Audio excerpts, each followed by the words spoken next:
Look at my right here. Look at these niggas. These niggas is letting these niggas do a bonfire like we in Alabama still or some shit.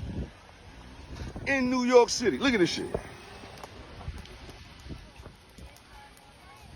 Right here. Look, they keep doing it. The kids are doing it. Everybody is doing it. Straight. This ain't right, bro. This shit ain't right, bro. This is nowhere near right, bro. We can't do that shit. Our religion or not, we are black. So we not allowed to do this shit right here. I'm not okay with that. I don't give a fuck for this type of shit right here. At all. Yeah.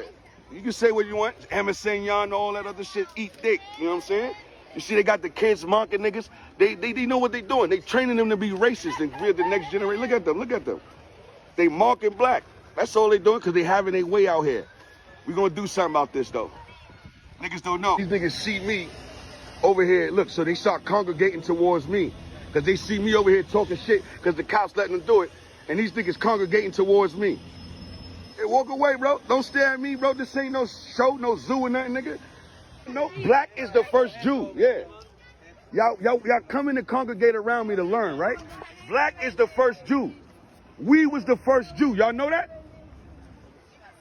We was the first Jew. Are y'all aware of that? Y'all, yo, Jew cop, how the fuck you letting them burn fire over here? Okay. What happened in the world? First of all, let me state, for those of you who don't know, this is once a year the ritual of burning the bread before Passover. This has been practiced for as long as Jews have been in America. Definitely since Hasidim have come to America, they have been practicing it. I, as a young child, 35 plus years ago, remember it being practiced without any issue. This is part of freedom of religion in the United States. And something has happened in the wider world that the observance of Jewish religious rituals has been turned into some kind of proof that Jews are allowed to do things that other religions are not allowed to do. I live in New York City. I regularly see observances of other religions that are disruptive, that are not the norm for everyday life in New York City, things that like religious observances or secular observances, from the mermaid parade to marathons or whatever it is. We all coexist with a sense that we try to make room and accept certain disruptions, even if disgruntledly, that are part of other people's long-standing ways of enjoying this diverse city.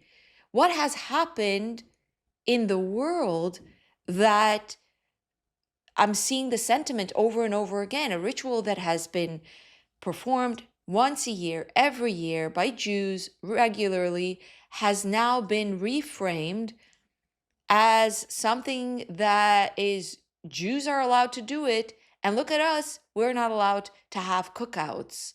This is the same thing as I see when I do videos about Hasidic women's head coverings. I'll get floods of comments saying Hasidic women are allowed to cover their heads, but Muslim women are not. Well, yesterday I was walking the street with a friend and we saw a woman who covered her entire body except for her eyes.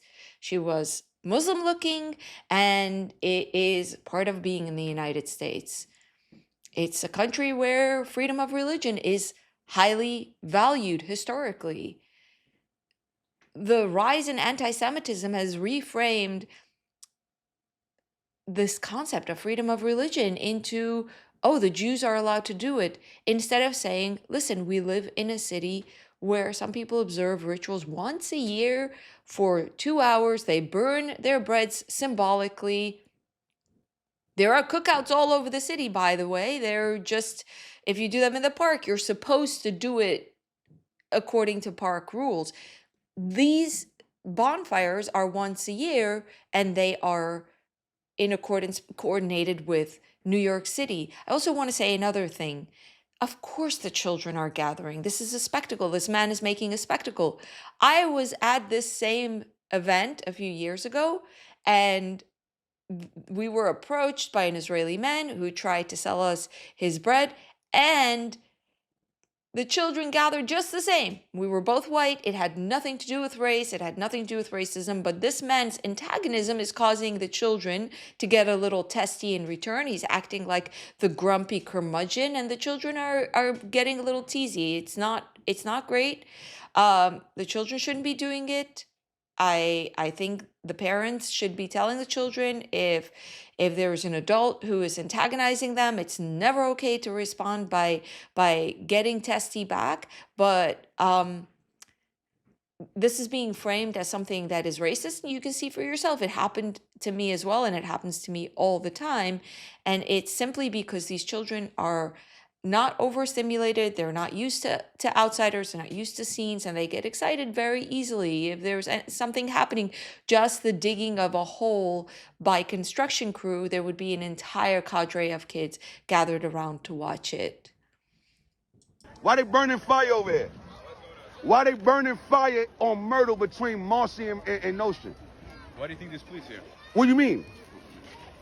What do I think it's? I'm asking you a question. I'm asking, why they burning fire in the neighborhood? It's a religious thing. What's the religion? What's Oh, this guy is cool. He's Shamram. He's the community patrol. It says Shamram on it. It's the community's organized. It's like a neighborhood patrol, and he will work in collaboration with the NYPD, which is also on the scene, the New York Police Department. the holiday? What's the holiday? What's Passover? Passover. So they burn a big like this, not in a city public area to burn fire, Which was legalized, correct? which was legalized. So you went to the community, you did just steps to do that. So if I do the same steps, I could do that and just say I want to do Passover. You have to make sure you go through the process, make sure it's legalized. And Did you go to the New York NYPD? For you to do this right here was NYPD. Okay. everything is legalized. Everything is under the Yeah, this to me, yo, listen guys, this shit ain't legal, bro. I don't give a fuck what he talking about. We cannot start no bonfires in New York City, nigga. Straight. I don't know what this Jew cop talking about. And these niggas keep parading around me. And these niggas, this is America, nigga. Y'all niggas never seen a black man? You see how they parading around, niggas? It's like I got a little Jew posse now. They follow me everywhere. You get it? These little kids, they following me everywhere I go. I already know. We outside. Y'all happy? Cheer. Hey, hey, hey, hey. We can't do no shit like that. At all. We can't do shit like Okay. It's funny. It's funny, and it's scary also because this video got many views. It has like 250,000 likes at this time, which is incredibly high, and the comments are terrifying. But that Shomram guy really handled it perfectly. He was non-confrontational. He answered earnestly and correctly. He wasn't trying to be coy. He wasn't trying to be a smartass. He was seriously responding to the questions without escalating, without antagonizing, without taking the bait.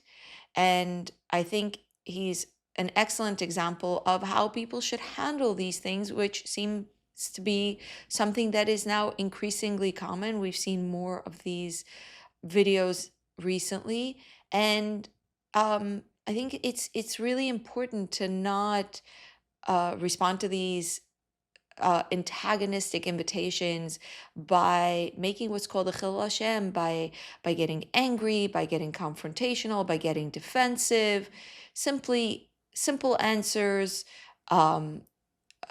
as little as possible, if at all, but not trying to apologize, defend, and definitely not being rude at any which point. I really appreciate that from this young man and how gracefully he handled it. It's unfortunate that this is where we are. I myself, having covered this community for many years, I would say 15 years now, have seen a total shift in how this community is discussed. It's gone from a kind of sensitivity and an openness to, oh, this is a community you can mock and make fun of and it'll get likes. And in this climate, my hope is that the community can handle it as gracefully as possible, and hopefully the tides will shift.